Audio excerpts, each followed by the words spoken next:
In front of me is Samsung Galaxy S23 FE, and today I would like to show you how you can turn on and use one-handed mode.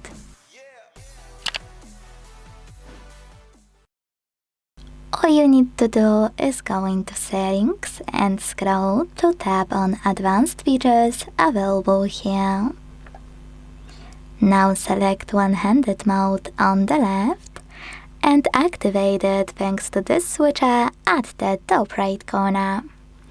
When your switcher turns blue, pick one of those options to reduce display size with gesture or button.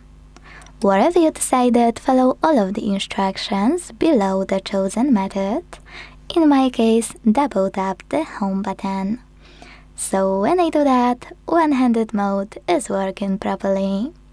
If you want to scale your tiny screen, hold one of its bottom corners and drag it. To change placement of it, click on this icon on the left, on the right, or hold this line at the top and drag your screen. To go back to standard size one, click on blurry area, and to disable one-handed mode completely, use the same no blue switcher.